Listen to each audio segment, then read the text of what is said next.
श्रीरामकृष्ण वचनामृत आणि श्रीमद्भगवद्गीता एक चिंतन हा आपला विषय आहे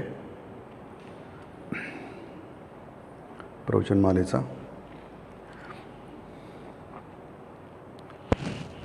वचनामृतात श्रीरामकृष्ण म्हणतात, शक्तीचं समस्त जगताचा मूलाधार. जगत म्हणजे जे व्यक्त झालं आहे ते, जे आपल्याला दिसू शकतं, ज्याचा आपण अनुभव करू शकतो, कालही आजही आणि उद्याही पण तिन्ही काळी आपण ज्याचा अनुभव करू शकतो त्याला आपण जगत म्हणतो. आणि प्रत्येक गोष्टीला काहीतरी आधार असतो. आधाराशिवाय कोणती गोष्ट स्थित राहू शकत नाही. जसं आता ही पृथ्वी आहे, पृथ्वीला कशाचा तरी आधार आहे. ती अंतराळात फिरते आहे, परंतु तिला आधार आहे. हा आधार आपल्याला कोणत्याही प्रकारे कळू शकत नाही. आपण त्याला म्हणतो मग ग्रॅव्हिटेशनल फोर्स म्हणतो. नाही तर ती एका विशिष्ट कक्षेत कशी काय फिरते. हे संपूर्ण ब्रह्मांड जे आहे ते जगतामध्ये येतं. तुम्हाला ते अमेरिकेत दुर्बीण आहे ना, त्याने दिसतं ते इतके ब्रह्मांड आहे की आपल्याला कल्पना डोकं गरगरेल. ते अनंत नाही आहे, म्हणजे आपल्याला गोचर होतं, इंद्रियांनी दिसतं, ते सुद्धा इतकं अफाट आहे. त्या तुलनेने अनंत म्हणजे आपल्याला कल्पनाच करता येईल. म्हणून त्याचा जो आधार आहे हा आहे, कारण आधाराशिवाय कोणती गोष्ट, त्याला अधिष्ठान म्हणतात. गीतेमध्ये त्याला अधिष्ठान म्हटलं आहे. म्हणून ही सगळी प्रकृती, त्याचं एक नाव दिलं आहे प्रकृती.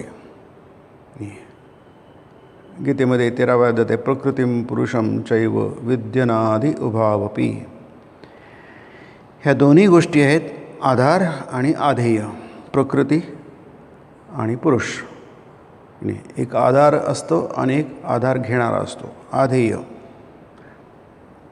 तरी प्रकृती समस्त जगाचा मूलाधार आहे आणि त्याच्या पलीकडे पुरुष आहे, तत्व परमतत्व आहे. प्रकृतीम पुरुषम चैव विद्धी अनादि उभावपे. दोन्ही अनादि आहेत, म्हणजे अनंत आहेत की नाही. जी गोष्ट अनंत असते त्याला आदी नसतो. विकाराश्च गुणाश्चैव विद्धी प्रकृती संभवान. परंतु हे विकार जे आहेत, ज्यांनी कोणती गोष्ट घडते की नाही, निर्माण होते की नाही. सोनं असतं, दागिना घडवायला त्याला विकारी व्हावं लागतं. त्यात काही विकार केले की ते सोनं घडतं, म्हणजे दागिना घडतो. विकाराश्चैव विद्धी प्रकृती संभवान. संभवान म्हणजे उत्पत्तीचं कारण. उत्पत्ती होते. संभवामी युगे युगे, जी प्रत्यक्षात तुमच्यासमोर येते. प्रकृती विद्धी, ती प्रकृतीचं इथे म्हटलं आहे, जगताचा मूल. शक्ती म्हणजे प्रकृती की नाही. तर ती त्या आद्याशक्तीत विद्या आणि अविद्या दोन्ही आहेत की. मग आपण जे काही करतो, हा मनुष्य, हा जीवात्मा जे काही करतो ते प्रकृतीच्या अंतर्गत येतं.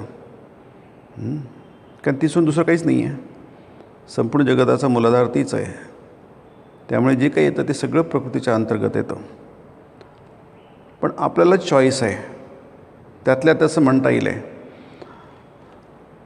जर आपण भानावर असू, जितका मनुष्य भानावर असेल तितका त्याला तो चॉईस जो आहे वापरता येतो. जितका तो भानावर नाही आहे त्याच्या हातून ती संधी सुटते. म्हणून त्याच्यामध्ये श्रीरामकृष्ण म्हणतात, विद्या आणि दोन्ही आहे, अविद्या दोन्ही आहेत. आता तुम्ही विद्येचा आधार घ्यायचा की अविद्येचा आधार घ्यायचा नाही, पण ते आहे मात्र सगळं तिच्या हातामध्ये, प्रकृतीच्या हातामध्ये. साऱ्या जगाला मोहून टाकणाऱ्या सर्व गोष्टींची उत्पत्ती ह्या अविद्येतूनच होते. आणि विद्या म्हणजे जी भक्ती, दया, ज्ञान, प्रेम इत्यादींना जन्म देते, ती ही ईश्वराला ईश्वराच्या मार्गावर नेते. हे पुन्हा सगळं कर्मामुळे घडत असतं की नाही. सगळेच मार्ग ईश्वराचे आहेत, ईश्वर सोडून दुसरं काहीच नाही आहे की नाही. परंतु आपलं चॉईस आहे, आपण काय करू शकतो, इकडे जाऊ शकतो तिकडे, पण ते सुद्धा कर्मावर ठरत असतं की नाही. पुण्यकर्म नसतील, आपण बऱ्याच वेळी बघतो आहे की पुण्यकर्म नसतील, सत्कर्म नसतील या जन्मामध्ये गेल्या जन्मामध्ये की नाही. सुकृतला म्हटलं आहे, बहुत सुकृतांची जोडी. तुम्ही जर जोडलं नसेल सुकृत बहुत या जन्मात गेल्या अनेक जन्मामध्ये, तर हे ईश्वराचा मार्ग तुम्हाला गवसणारच नाही, तुमच्या मनामध्ये ते येणारच नाही.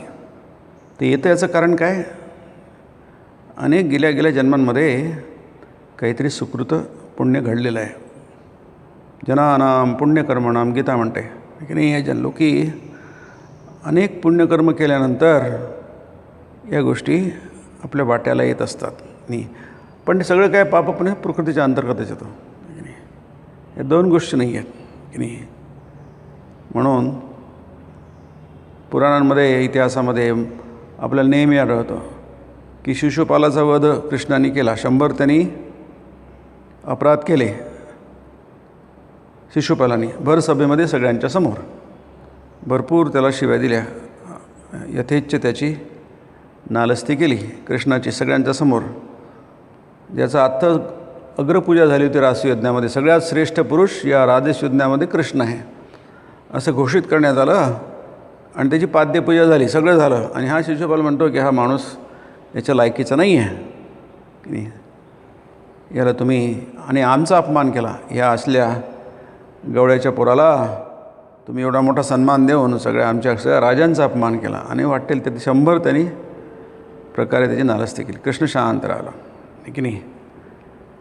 पण जेव्हा 100 त्यांनी आपल्या, तो भाऊच होता त्याचा, आत्या भाऊच होता, त्यांनी वचन दिलं होतं तिच्या आईला, शिशुपालाच्या आईला, की याचे 100 अपराध मी माफ करेन. कृष्णाच्या हातून त्याचा वध होणार होता. आणि 100 हवा झाल्यानंतर मग कृष्णाने त्याचा वध केला सुदर्शन चक्राने. शिशुपालातलं जे तेज आहे की नाही, ते कुठे गेलं, ते कृष्णामध्ये विलीन झालं असं महाभारत सांगतं की नाही. म्हणजे कारण काय, पाणीच पाण्यामध्ये मिसळतं, तेजस तेजाशी एकरूप होतं. म्हणजे जरी तो शिशुपाल आहे, दुष्ट आहे, जन्मभर त्यांनी कृष्णाचा दुश्वास केला, विरोध केला आणि अगदी जन्मभर. कारण त्याचं लग्न होणार होतं रुक्मिणीशी की नाही.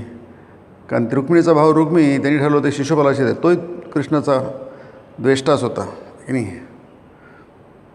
परंतु ते तेज जे आहे मात्र ते कृष्णामध्येच विलीन झालं असं आपल्याला बऱ्याच ठिकाणी दिसतं. 2 गोष्टी नाही आहेत. रावणाचं तेज रामामध्ये विलीन झालं की नाही, तर ह्या 2 गोष्टी नाही आहेत. परंतु जोपर्यंत आपल्याला हा जीव आणि ईश्वराचा भेद आहे तोपर्यंत सन्मार्गानेच चालावं, सत्कृत्यच करावं की नाही, वाईट कृत्य करू नये.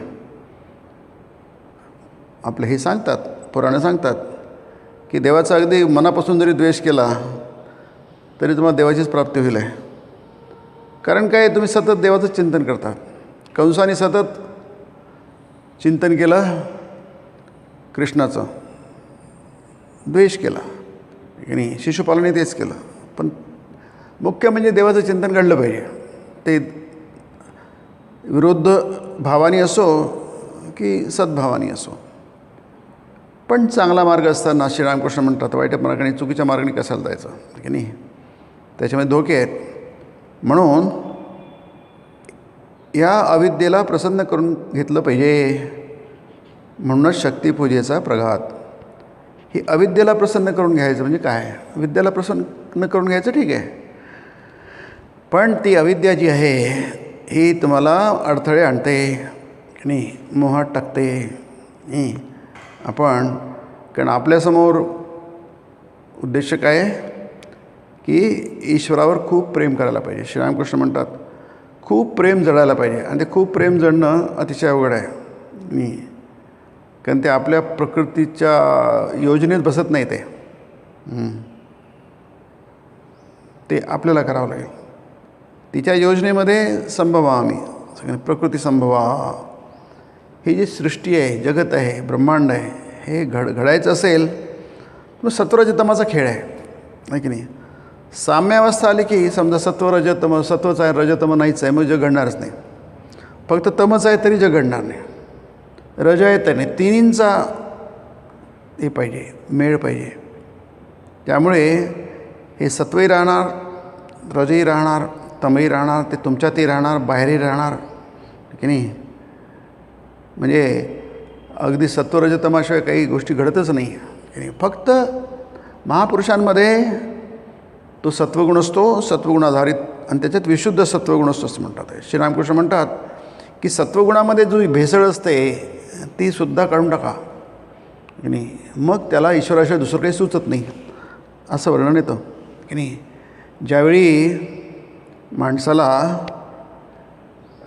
सात्विक येतो, परंतु सात्विकतेमध्ये रज आणि तम मिसळलेला आहे की नाही, त्यामुळे त्याला ईश्वरही पाहिजे आहे आणि बाकीचंही पाहिजे आहे की नाही. पण प्रयत्न करता करता, साधना करता करता, मग ईश्वरावर प्रेम करता करता इतकं प्रेम तो करतो, त्यातलं जेवढं काही रजतम आहे साफ होऊन जातं, स्वच्छ होऊन जातं की नाही. फक्त मग त्याला श्रीरामकृष्ण नाव दिलं आहे शुद्ध सत्व असं नाव दिलं आहे.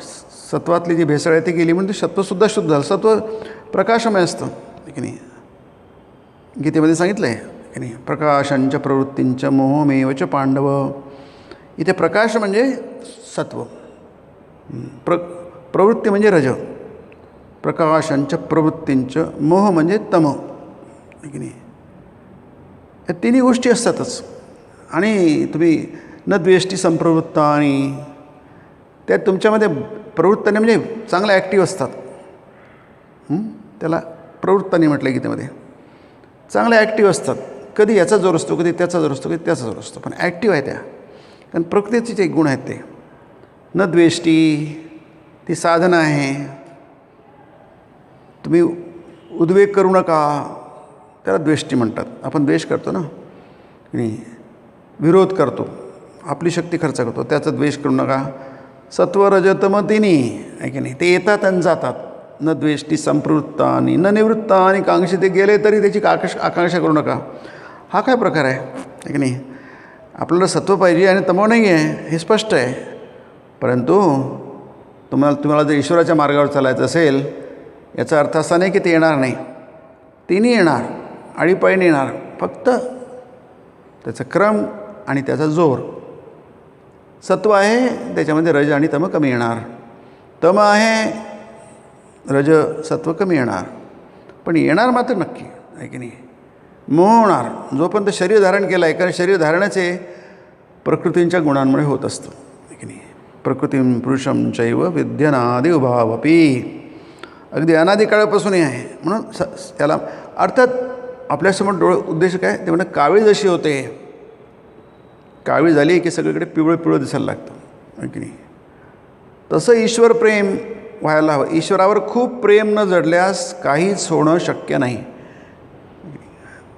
काहीच होणं शक्य नाही. आता काहीच होणं म्हणजे काय की नाही, असं इथे स्टेटमेंट आहे, पण काहीच होणं शक्य नाही याचा इथं असा अर्थ आहे की जे आपलं जो उद्देश आहे की नाही, ईश्वरप्राप्ती, ब्रह्मदर्शन, ते होणं शक्य नाही की नाही.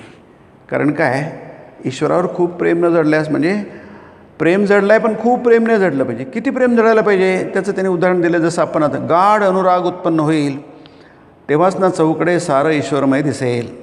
प्रल्हादाचं उदाहरण पण मी घेतो की नाही. त्याला आती आत्मा आहे आणि बाहेरी आत्मा, त्याला कुठेच काहीच दिसत नाही आत्मा सोडून की नाही. म्हणून त्याला वडिलांचा कुठे त्याला काही कधी मनामध्ये निगेटिव्ह भाव येतच नाही की नाही. त्याला इतका त्रास दिला गेला, त्याच्या मनामध्ये कोणताही भाव आलेला नाही आहे. आपण याच्यात बघतो अगदी तो म्हणतो की माझ्या वडिलांना तुम्ही याला सांगतो आहे, आपल्या भगवंताला हे मागतो आहे, तो वर मागतो आहे, वरम वृणीश्व, प्रल्हाद तू वर माग की नाही. त्यांनी वडिलांसाठी आधी वर मागितला, त्यांच्या आपण त्याला काय म्हणतो सद्गतीसाठी वर मागितलं आहे वडिलांच्या की नाही. नचिकेताने सुद्धा तसंच मागितलं. पहिल्यावर त्यांनी 3 वर मागितलं आहे. पहिल्यावर त्यांचं तसंच आहे की माझ्या वडिलांचा माझ्यावर राग येऊ नये. आता वडिलांनी त्याला इतकं म्हटलं तू जा मर. त्यांनी म्हटलं पण याच्या मनात काही नाही आहे की अद्वेष्टा सर्वभूतानां की मैत्र करुण एवच. तो अद्वेष्टा होऊन जातो सर्वभूतानां. 12वा अध्याय की ते उत्तम भक्ताची लक्षणं आहेत. अद्वेष्टा सर्वभूतानां मैत्र करुण एवच. त्याच्यामध्ये करुणा जागृत होते, मैत्रीभाव जागृत होतो. त्याला कुठेच काही असं निगेटिव्ह विरोधी काही दिसत नाही. फार कठीण आहे की नाही. स्वामीजींनी म्हटलं तिथे हे फार कठीण गुण आहेत आणि परंतु धीर न सोडता राजयुगात आहे ते आणि माणसाने त्याचा प्रयत्न करत राहायला पाहिजे आणि शक्य आहे ती तुमच्यामध्ये बांधू शकतात. आज आपल्याला असं कुठे दिसत नाही त्याची काही कुठे असं होईल असं वाटत नाही, पण देवाच्या कृपेने होतं असं स्वामींनी राजयोगात मांडलेलं आहे. म्हणून गाढ अनुराग, गाढ म्हणजे अगदी तीव्र असा, अनुराग म्हणजे प्रेम आणि ते आपलं असतं. काही काही व्यक्तींवर आपलं गाढ अनुराग असतो, काही वस्तूंवर आपलं गाढ अनुराग असतो कल्पना येण्यासाठी. तसंच देवावर जर गाढ अनुराग येईल त्यावेळी त्याला सारं ईश्वरमय दिसेल, जसं प्रल्हादाला दिसत होतं. ठाकूरांना रामकृष्णांना सगळं ईश्वरमय दिसत होतं. विवेकानंदांचं पण ते उदाहरण आहे. त्यांना अद्वैत बोध श्रीरामकृष्णाने दिला स्पर्श करून, मग त्यांना सगळं ईश्वरमय दिसायला लागलं. स्वामीजींना युवक होते, विद्यार्थी होते ते की नाही, पण त्यांना ते उदाहरण तुम्हाला लिहिला प्रसंगाचं. जेवायला बसता जेवू शकत नाही. तो काय झालं तुला, नाही तो खाऊ शकत नाही, कारण जे तिथे आहे तेच अन्न काय आणि मी काय. ब्रह्मार्पणम ब्रह्मवीर, त्याच्याचाच तो श्लोक आहे की नाही. सगळंच ब्रह्ममय आहे. ब्रह्मकर्म समाधीना, समाधीवान पुरुषाची सर्व कर्म ही ब्रह्मच असतात आहे की नाही. आदी अंत मध्य सगळं ब्रह्मच असतं आहे की नाही. म्हणजे ह्या अवस्था असतात आणि अवस्था शास्त्रामध्ये नमूद केलेल्या आहेत. स्वामींना सगळंच दिसायचं. ते हेदुआ तलावामध्ये ते रेलिंग होतं लोखंडाचं, त्याला काय झालं माझ्या डोक्याला, मग ते डोकं आपटून बघायचे मी काही पागल झालो आहे की सावध आहे की मला काय झालं आहे. हे सगळंच एकच दिसतंय, ब्रह्म नाही एकत्व, त्याला अद्वैत बोध म्हणतात आहे की नाही. दोन दिसेल तेव्हाच तुम्ही जगात वावरू शकाल ना. ट्राम येते आहे समोरून, त्यांना बाजूला लावायची हीच होत नाही. अरे ट्राम आणि मी काही फरकच नाही आहे, कारण ट्राम आणि मी एकच तत्व आहे, त्याला अद्वैत बोध म्हणतात आहे की नाही. आपण फक्त ऐकू शकतो, त्याच्याविषयी कल्पना करू शकतो, चिंतन करू शकतो, ते फार महत्त्वाचं आहे, परंतु तो अनुभूती नाही आहे आणि ती अनुभूती ठाकूरांच्या कृपेने विवेकानंदांना मिळाली, स्वामींना मिळाली की नाही. मग त्यांना कळलं, नंतर ते म्हणतात स्वतःच की नाही की मी कित्येक दिवस चाललं आहे की नाही, मी बेड्यासारखं. तसाच बोध वैकुंठनाथ सान्यालला पण मिळाला होता 1 तारखेला 1 जानेवारी 1886ला. त्यालाही तेच. नंतर मथुरमोहन विश्वासला पण दिला होता, मथुरबाबूंना की नाही. त्या दोघांना काही सांभाळता आला नाही तो की नाही. मग त्याने म्हणलं परत घ्यावं की नाही, आम्हाला नाही जमत आहे का, आमचे सगळे कामं की नाही महत्त्वाची कामं आहे, ते आमची काय होती त्याची वाट लागते. पण स्वामीजींना पण हा बोध दिला गेला ठाकूरांनी स्पर्शाने, ती कृपा आहे की नाही. मग स्वामीजी म्हणतात मला कधी हा संशय नाही आला की खरं आहे की खोटं आहे की नाही. खरंच अद्वैत बोध असतो काय की नाही. आपल्याला त्याच्याविषयी श्रद्धा उत्पन्न होणंच कठीण आहे. असं असतं, तीच कठीण गोष्ट आहे, पण ती असते. श्रुती युक्ती अनुभूती, श्रुतीमध्ये आहे, शास्त्रामध्ये आहे. अनुभूती आहे तुमची आमची नसेल, पण बऱ्याच लोकांची आहे की नाही. आणि युक्ती म्हणजे लॉजिक, युक्ती म्हणजे लॉजिक, न्याय, त्याला लॉजिक म्हणतात की नाही. त्यांनी तुम्हाला कळेल की असं असतं, याची जाणीव असणं, नुसता विश्वास जरी असणं, त्यांनी तुमची स्वामी ठाकूर म्हणतात अर्धी लढाई तुम्ही जिंकली की नाही. तुमचा नसता जरी विश्वास असेल की सगळं कसं एक रस आहे की नाही, 2 गोष्टी नाही आहे, न द्वितीयम द्वितीयाद वै भयम, द्वितीयानाची गोष्टच नाही आहे. आता नुसत्या बुद्धीने जरी आपल्याला विचार करायचा, बघा आपल्याला पाळी आली, आपण विचार केला तरी आपल्याला नाही समजत त्याच्यातलं काय आहे, कसं काय शक्य आहे, 1 आहे 2 कसं नाही आहे. सगळं आपल्याला 2 3 तर अनंत दिसते. जितकं दिसेल तितकं माणूस तमोगुणात जातो की नाही. ज्याला एकच दिसतं तो गुणातीतच उच्यते की नाही. गीता म्हणते त्याला तुम्ही गुणातीत म्हणा, त्रिगुणांच्या पलीकडे, प्रकृतीच्या पलीकडे गेला तो की नाही. उदासीनवत आसीन, तो उदासीना साक्षीवत राहतो तो आहे की नाही. त्याला दिसतं आहे काय कशाला डोकं खराब करायचं, कशाला डोकं आपटून घ्यायचं आहे की नाही. लोक नुसतं डोकं आपटत नाही, डोकं फोडून घेतात. कशामुळे? त्यांना भेद दिसतो आहे की नाही. स्वतःचं नुकसान करून घेतात, इतरांचं नुकसान करतात की नाही. जे एकत्व आहे त्यावेळी तो कोणाकडून ईश ऑपरेशन म्हणतं न बीजुगुप्सते, तो कोणाची घृणा करेल की नाही. जिथे सगळं एकच दिसतं तेव्हा तो कोणाची घृणा करेल? नाही करणार की नाही. पण आपल्याला कुठे ते तसं आहे. पण असं आहे याची नुसती जरी चुणूक जरी लाभली, नुसती कल्पना जरी आली आपल्याला आहे की नाही, म्हणूनच शास्त्रांचा अभ्यास किंवा चिंतन किंवा मनन करायचं असतं. असं नाही की ते आलं ना आपण तसं झालो. गाढ अनुराग उत्पन्न होणं ही साधी गोष्ट नाही आहे की नाही. पण उत्पन्न होऊ शकतो याची जाणीव असणं, देवाची कृपा होऊ शकते आहे की नाही. आणि ती होते, अशीच होते. कशी होते सांगता येत नाही आहे की नाही. होते, अशीच होते. जसं ते श्रीरामकृष्ण म्हणतात, जेव्हा आई बघते की मुलगा फारच धडपडतो आहे आणि फारच धावपळ करतो आहे, तेव्हा जी आई दारामागे लपलेली होती ती समोर येते मुलाला उचलून धरते. आता याला काही कुठे लॉजिक वगैरे काही नाही आहे. मग आई लपलीच कशाला होती आहे की नाही. मुलाला लढवलंच कशाला तिने आहे की नाही. मग हे प्रश्न उद्भवतात, पण त्याला काही अर्थ नसतो. ती इथे लिहिलं आहे. म्हणे विचार करू लागले, पण ही धावपळ तरी ती कशाला करवितो? एवढी धावपळ कशाला करतो? आपल्याला जसं ते अद्वैत दर्शन व्हायचंच आहे, भगवंताची कृपा व्हायचीच आहे, तर अशीच देऊन टाका ना. आम्हाला कशाला पळवता इकडे तिकडे, अशा कशा दुःखात कशाला लुटता आम्हाला आहे की नाही. ती तुमची परीक्षा आहे की नाही. तुमची परीक्षा आहे. कारण देवाला ते बघायचं असतं, तुम्ही खरोखरच त्यासाठी वाकवळ होता की नाही. आईला ते बघायचं असतं, तिला माहीत असतं सगळं आहे की नाही. पोरगं माझ्याशिवाय राहू शकत नाही, तिला पक्का माहीत असतं. तरी पण ती पुन्हा ती लपते आणि त्याची गंमत करतेच आहे की नाही. कारण तिची इच्छा दुसऱ्यांनी नाही चालणार. तर दुसऱ्या कोणी तिला रडवलं तर पोराला त्याला नाही चालणार. फक्त तिला तर अधिकार आहे रडवण्याचा, पोराला त्रास देण्याचा किंवा पोराला धावपळ करवण्याचा नाही. म्हणून इथे म्हटलं हे ते उदाहरण इथं आलंच आहे की बापाचा हात धरून चालला तरी देखील एक वेळ मुलगा पडू शकेल, पण मुलाचाच हात जर बाप धरील तर मात्र मुळीच भीती नाही. इथे आपलं कर्म आहे की नाही. इथे आपलं काय म्हणतो कर्तृत्व आहे. आपण देवाचा हात धरायचं की धरायचं नाही, की सोडून चालायचं, हे आपलं कर्तृत्व. सोडून टाकायचं, तुम्ही पडाल आहे की नाही.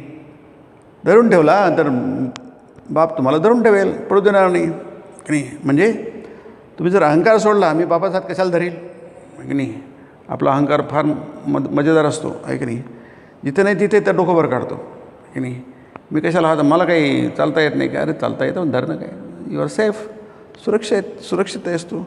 तिथे अहंकार आढळतं. म्हणून म्हणतात की ते शंका आली ना की ही ठाकूर म्हणतात की हे ध्यान जे करायचं असतं, ईश्वराचं चिंतन आणि जगाचं चिंतनमध्ये फरक आहे की नाही. त्याच्यामध्ये मग्नता असते, याच्यातही मग्नता असते. परंतु त्यांनी माणूस तमोगुणी होतो, तमोगुण बळावतो. याने माणूस सत्वाच्या पलीकडे जातो, प्रकृतीच्या गुणांच्या पलीकडे जातो. हा फरक आहे ना. साम्य काय आहे? साम्य म्हणजे तन्मयता आहे, लीनता आहे, तल्लीनता आहे की नाही. ती गाढ अनुराग हा जगाच्या कोणत्याही विषयामध्ये असू शकतो. माणसं अगदी जग विसरून जातात नाही. पण ती काय आहे, गोपमालिका प्रेमोन्मत्त होऊन म्हणू लागत मीच कृष्ण. व्रजातलं उदाहरण आहे किंवा वृंदावनातलं ते. तर एवढ्या गाढ त्यांचं प्रेम असायचं की त्यांना आम्ही गोपिका आहोत हे भानच नाही. तेव्हा मीच कृष्ण आहे. रासलीलेमध्ये तेच आहे की नाही. मीच कृष्ण आहे. एवढी प्रगाढता प्रेमाची की त्यांना तो स्वतः दिसतच नाही. त्यांचा स्वतः मी हा विलीन होऊन गेला आहे. ते म्हणतात मीच कृष्ण आहे. मग मास्तरांना शंका येते की हा काय प्रकार आहे. आपलं पिंगा असतो ना, शंकांचा पिंगा. ते म्हणतात रात्रंदिवस त्याचंच चिंतन केल्यानं चारी दिशांना तोच दिसू लागतो. ठाकूर म्हणतात दिवेच्या ज्योतीकडे एकसारखं टक लावून बघितल्यास थोड्या वेळानं सगळीकडे ज्योती दिसतील. हे उदाहरण जे आहे हे स्थूल आहे की नाही. आणि ते म्हटल्याबरोबर मास्तर म्हणतात, आपल्याशीच म्हणत आहेत, ते व्यक्त नाही केले त्यांनी, पण त्या ज्या ज्योती त्या तर खरोखरीच्या ज्योती नव्हेत. श्रीरामकृष्ण अंतर्दर्शिते म्हणतात, चैतन्याचं चिंतन करून कुणी झाला तरी अचैतन्य व्हायचं नाही.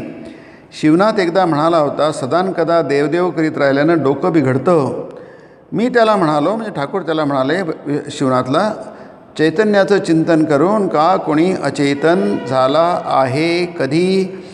म्हणजे आपण जर चैतन्याचं चिंतन नीट करत नसतो तर डोकं खराब होऊ शकतं की नाही. जर नीट केलं, समजून केलं तर प्रश्नच नाही आहे.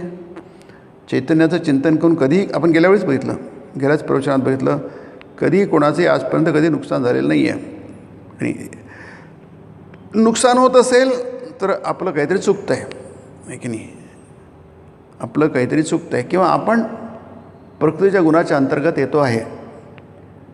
म्हणजे आपल्यामध्ये विकार बळवले आहेत, काम, क्रोध, लोभ, मोह, मद, मत्सर. बाहेरून फक्त दिसतंय तुम्हाला की तुम्ही काहीतरी ज्योतीवर लक्ष केंद्रित करीत आहात, काहीतरी योगा करीत आहात, काहीतरी अमुक करतात, धमुक करतात, पण तो सगळा रजोगुण आणि तमोगुण आहे की नाही.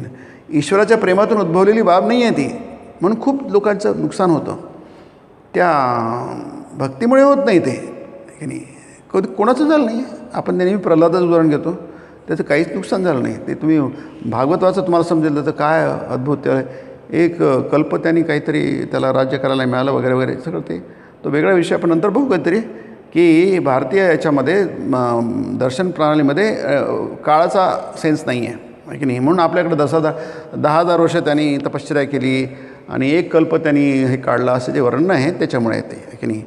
हे फक्त काळाच्या पलीकडे आहे सगळं. हे फक्त भारतीयांना समजलं आहे, म्हणजे हिंदू दर्शन कारणच समजलं आहे ते. अजून कोणाला समजलं नाही ते की नाही. इतिहास नावाची गोष्ट नाही आहे की नाही. आपण म्हणतो इतिहास केव्हा येतो? काळामध्ये येतो. त्याला आपण क्रोनॉलॉजी म्हणतो. आधी हे घडलं, त्याच्या आधी ते घडलं, त्याच्या आधी ते घडलं, त्याच्या आधी घडलं. हे कसं असतं? मनात असतं. आपल्या मनात काळ असतो, बाहेर कुठे काळ नाही, बाहेर कुठे जगत नाही, सगळं जग मनात आहे आपल्या.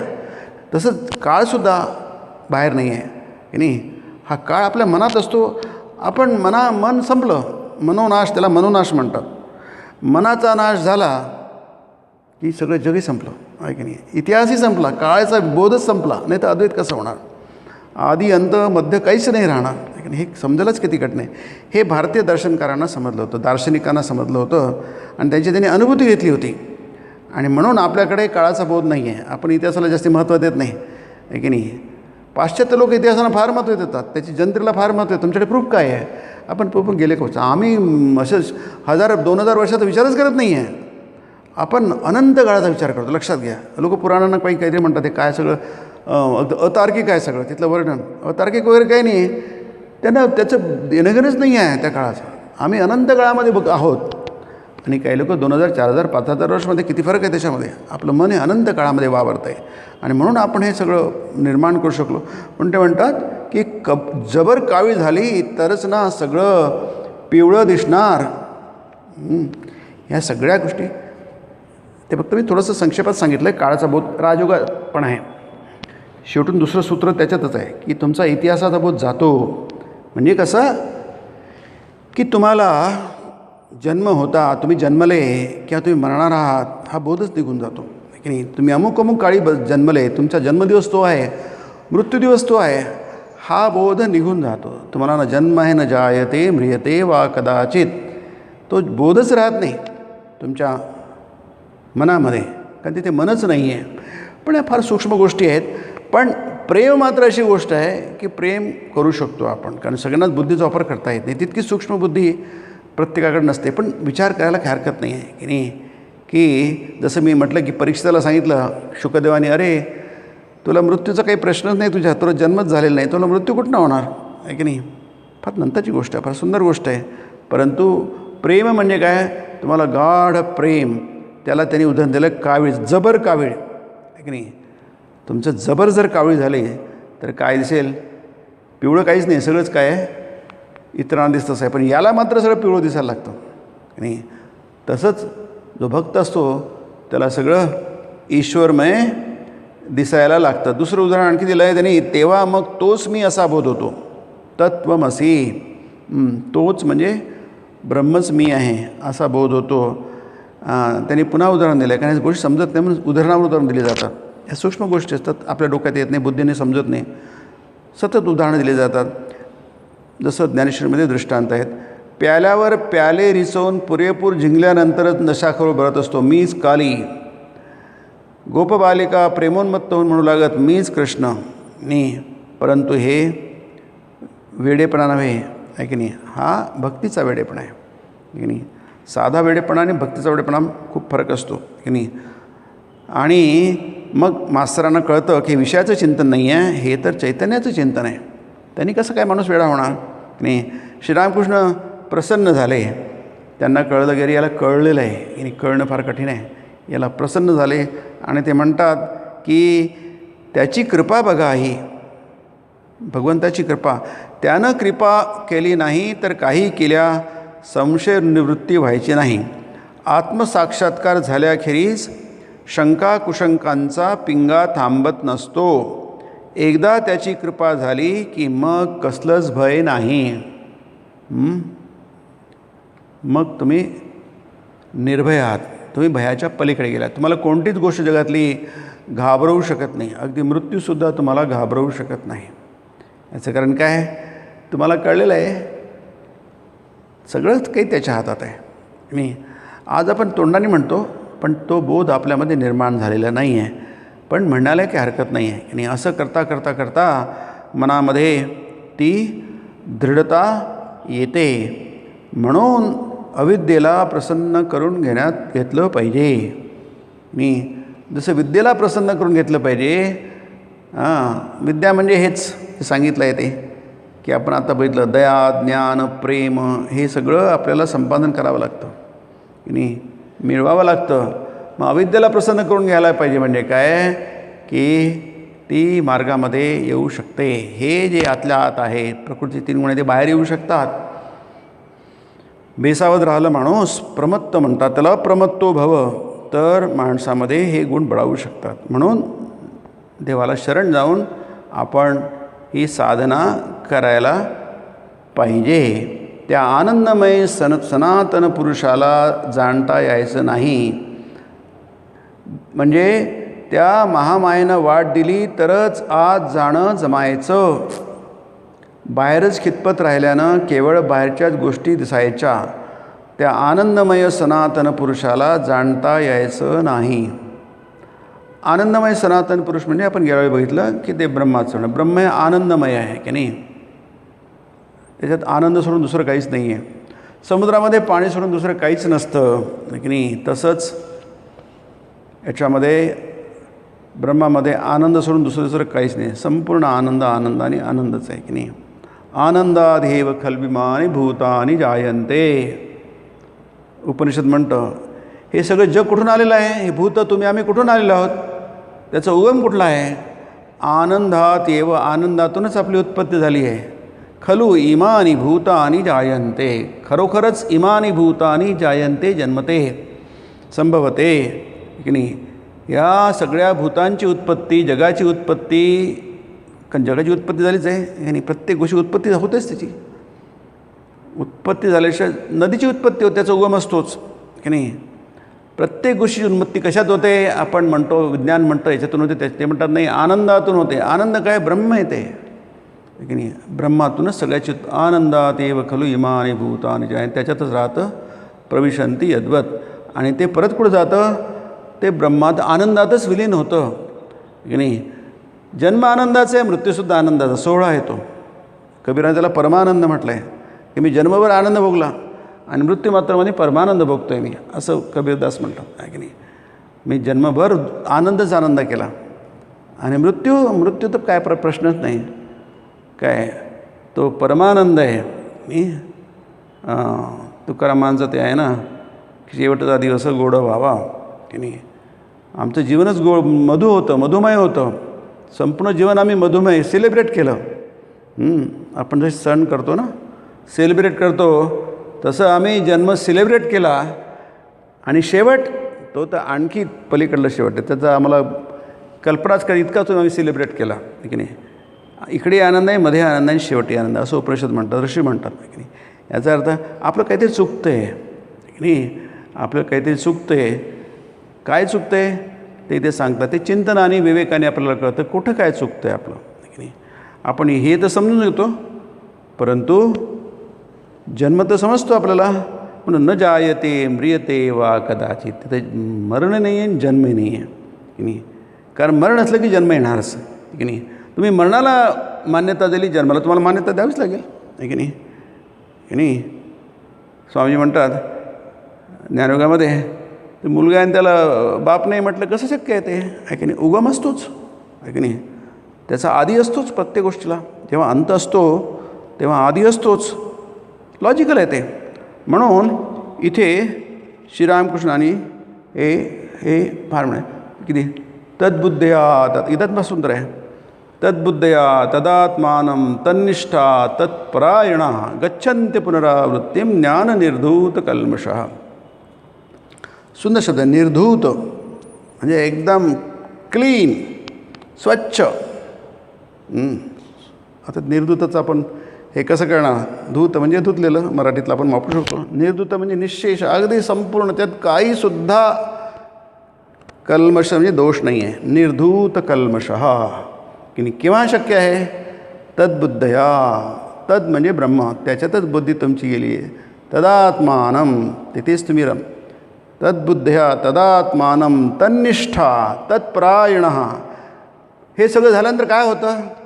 गच्छन्ति पुनरावृत्तीम. तो अपुनरावृत्तीला जातो. अपुनरावृत्ती म्हणजे मुक्त झाला. पुनरावृत्ती म्हणजे तुम्हाला पुन्हा मरण येणार, त्याला पुनरावृत्ती म्हणतात आहे की नाही. आवृत्ती म्हणजे रिपिटेशन आहे की नाही. संसरण, रिपिटेशन, जे आलं ते पुन्हाच होणार, ते पुन्हा आणखी पुन्हा होणार. हजारो लेख 84 लाख योनी वगैरे म्हणतात आहे की नाही. ती गोष्ट रिपीट होते. जन्मही रिपीट होता, मृत्यू रिपीट होता, सतत तेच ते लाखो वर्षापासून तेच चालू आहे. म्हणजे थांबेल ते अपुनरावृत्ती असं म्हटलं आहे. गच्छन्त्य पुनरावृत्तीम ज्ञाननिर्धूत कल्मष. म्हणजे कसं शक्य आहे? स्वच्छ होऊन गेला तो. ज्ञाननिर्धूत कल्मषा, काहीच राहिलं नाही, पूर्णपणे स्वच्छ झालं त्याचं की नाही. त्याच्यामध्ये कल्मष म्हणजे दोष, कोणत्याही प्रकारचा दोष, तमोगुण रजोगुण काही राहिलं नाही. जे काही आहे ते सगळं ईश्वरमय आहे. आणि म्हणूनच इथे ते म्हणतात श्रीरामकृष्ण, हाताशी असलेली 4-2 कामं आणि एकदाची निपटून टाकली की निश्चिंत. घरधनीण स्वयंपाक जेवणा उरकून उष्टी भांडी आटोपून एकदा आंघोळीला गेली की मग परतायला रिकामी नाही. तिच्या नावानं मग तुम्ही हवं तेवढं कोकला नाका. हे उदाहरण बंगालचं आहे. तिथे तर तिथे एकदा तुमच्या हाताची कर्तव्य, कामं म्हणजे कर्तव्य आहे की नाही, त्याच्यातून मन काढून घ्या, कर्तव्य चालू राहतील. आपलं मन त्याच्यात पूर्णपणे गुंतलेलं असतं आहे की नाही, पूर्णपणे अशी एकरूप झालेलं असतो. मग आपलं मन ईश्वराकडे जायला जरा काकू करतो. म्हणून ते म्हणतात की घाबरू नका तुम्ही. ईश्वराकडे जितकं जास्त जाल तितकी तुमची कर्मे तो कमी करून देईल. घाबरू नका. इथलंच वाचतो मी. घाबरू नका म्हणजे कमी करून देईल म्हणजे काय? आज कर्म करतो आहे आपण, सकाम कर्म करतो आहे की सकाम कर्म होणार नाही, निष्काम कर्म होतील. आणि निष्काम कर्मच तुम्हाला मुक्तीकडे घेऊन जातील, ईश्वर प्रेमाकडे घेऊन जातील आहे की नाही. सकामता तर आपल्या जीवनात आहेच ती की नाही. ते होतं आणि आपोआप होतं ते. त्यांनी सुनबाईचं उदाहरण दिलं आहे, तिला दिवस वगैरे गेल्याचं. ते आपल्याला माहीत आहे की एकदा जन्म झाला की सारा दिवस त्यालाच घेऊन बसते ती आणि तर दुसरं काहीच काम करता नाही. सगळं उदाहरण आहे, फार सुंदर उदाहरण आहे, दृष्टांत फार सुंदर उदाहरण आहे. म्हणून इथे ते म्हणतात की आपलं मन हे महत्त्वाचं आहे की नाही. कारण मनामध्येच जग आहे आणि मनानेच मुक्ती आणि मनानेच बंधन की नाही. तुमचं मन याचं तराजूचं काट्याचं उदाहरण दिलं आहे. तराजूचा काटा जर त्या मधल्या काट्याला असेल तर तो योग साधतो, समतोल आहे. ते पारडी असतात दोन्ही बाजूला, ती समतोल असली तर बरोबर तो काटा तिथे येतो. एकीकडला भार जास्त झाला तर मात्र तो काटा हालतो. यथा दीपो, इथे दिव्याचं उदाहरण दिलं आहे गीतेमध्ये. यथा दीपो निमातस्थो नेंगते सोपमा स्मृता योगिनो यतचित्तस्य युंजतो योगमात्मनः की नाही. म्हणजे योगाचं मन कसं असतं, इथे योगाचं सगळं वर्णन चालू आहे. योगाचं मन कसं असतं की निर्वात यदा दीपो निवात असतो. वात म्हणजे वारा की नाही. दीप आहे, वारा असला की ती दिव्याची ज्योत फडफडेल. हा वासनांचा वारा असला की तुमचं मन स्थिर होणार नाही, चंचल राहिलं, क्षुब्ध राहिलं, मन रागावलेलं राहिले. ते म्हणतात जर तुम्ही खालचा काटा वरच्याशी तंतोतंत जोडण्याचं नाव योग मन स्थिर न झाल्यास योग साधत नाही. संसार वारा मनरूपी दिव्याच्या ज्योतीला सारखा फडफडावीत असतो. ही ज्योत यत्किंचितही कंप न पावेल तर खरी योगाची अवस्था होऊन जाईल. नंतर ते म्हणतात, योग्याचं मन नेहमीच ईश्वरावर खेळलेलं असतं. सर्वदाच आत्मस्थ म्हणजे आत्म्यामध्ये लागलं असतं. आत्मस्थ म्हणजे नित्य वस्तूमध्ये लागलेलं असतं. ईश्वर सत, कारण तो नित्य आहे, नेहमीच असतो म्हणून तो सत आहे. जी गोष्ट कधी असते कधी नसते ती सत नसते. हे जग कधी आहे कधी नाही आहे की नाही. झोपेमध्ये नसतं, मृत्यूनंतर नसतं, मृत्यूच्या जन्माच्या आधी नसतं, म्हणून ते सत नव्हे. सत म्हणजे कधी नसतं असं नसतं, ते सदाचंच असतं, त्याला सत म्हणतात. एक्झिस्टन्स इट सेल्फ आहे म्हणजे आहेच, त्याचा अभाव कधीच नसतो. आणि जगाचा भाव कधीच नसतो, कारण आपल्याला तर सांगताच येत नाही आहे म्हणून की नाही. कारण ते कधी नसतंच. ते जे सतत बदलत असतं ते अनित्य असतं. अनित्य गोष्ट नसते ती. पण आपल्याला त्या जसं ते नदीचं पाणी आहे ना, असं वाटते नदी आहे, पण ती पाणी सारखं जातं. ते सिनेमाच्या फिल्म्स असतात, ते सतत बदलत असतात. आपलं वाटतं एकसंधता त्याच्यात दिसते, एक सलग आपल्याला दृश्य दिसतं. सलग नसतं ते, प्रत्येक फ्रेम वेगळी असते. पण त्या गतीमुळे आपल्याला तर वाटत असतं की ते काहीतरी दृश्य आहे. तसेच ते म्हणतात, योगाचं मन नेहमी ईश्वरावर खेळलं असतं. सर्वदाच आत्मस्थ, दृष्टी कुठेतरी लागलेली, कुठेतरी म्हणजे इकडे तिकडे नाही आहे, भरकटलेली नाही आहे, कुठेतरी म्हणजे ईश्वरावर खेळलेली आहे. डोळे बघता समजून पडतं, मादी जणू अंडे उबवत आहे. मन सारं त्या अंड्याकडे वर नावालाच बघत राहते. फार सुंदर आहे. नावालाच बघत राहते म्हणजे तिची इंद्रिय काम करून आले, डोळे उघडे आहे, पण ते आपल्यासारखे इंद्रिय तिचे काम नाही करत आहे की नाही. सगळं मन त्या अंड्याला उबवण्याच्या मागे लागलं आहे. मग श्रीरामकृष्ण म्हणतात, बरं असलं एखादं चित्र दाखवू शकाल? मास्तर माशे म्हणतात, जशी आज्ञा महाराज, खटपट करेन मी, कुठं मिळाल्यास बघीन की नाही. मास्तरांनी खटपट केली होती आणि ते कुठेतरी त्यांना मिळालं होतं. पक्षी बसली आहे त्या घरट्यामध्ये, अंडी उबवून आली आहे, तिची दृष्टी लागली आहे. ते पुष्कळ काळपर्यंत त्या उत्तरेच्या वरांड्यात होतं दक्षिणेश्वरला. आता काही दिसत नाही, सगळं ते इतक्या वर्षांमध्ये पुसट होऊन गेलं आहे. पण ते आहे की सगळं लक्ष, जरी ती इंद्रिय काम करतात आहे, जगाचे व्यवहार चालले आहे, मन मात्र ईश्वरावर खेळलेलं आहे. तर ही जी योग्याच्या मनाची अवस्था आहे, युंजतो योगमात्मनः, तिने हा योगी आहे, स्वतःच्या मनाला ब्रह्माशी सतत जोडून ठेवतो. त्यांनी त्याचं कामामध्ये काय होत नाही, सगळं चालतं. आपलं उदाहरण आहेत ना, प्रल्हादाचं उदाहरण, रामकृष्णाचं उदाहरण आहे. रामकृष्ण सतत ब्रह्माशी एकरूप झालेले असत, परंतु सगळ्या गोष्टींची त्यांना खबर असे की नाही, कुठे काय कुठे काय कुठे काय कुठे तो अजून आला नाही, इतके दिवस का आला नाही वगैरे वगैरे. पण ती कला आहे की नाही, ती कला आहे. त्याला गीतेमध्ये म्हटलं आहे की काय, योग कर्मसु कौशलम की नाही. तुम्ही कर्म करत आहात पण त्यामध्ये योगसुद्धा साधतो आहे. हे कौशल्य आहे, स्किल आहे, ते शक्य आहे ते की नाही. जर तुमचं मन विभागलं जातं तरी तुमच्या मनामध्ये मात्र आता अभेद असं ब्रह्म, त्याचं चिंतन सतत चालू असतं. पुढच्या प्रवचनात आपण याचा भाग बघूया. ओम ब्रह्मार्पणं ब्रह्महवीर ब्रह्माग्नौ ब्रह्मणाहुतं ब्रह्मैव तेन गन्तव्यं ब्रह्मकर्म समाधिना. हरि ओम तत्सत्.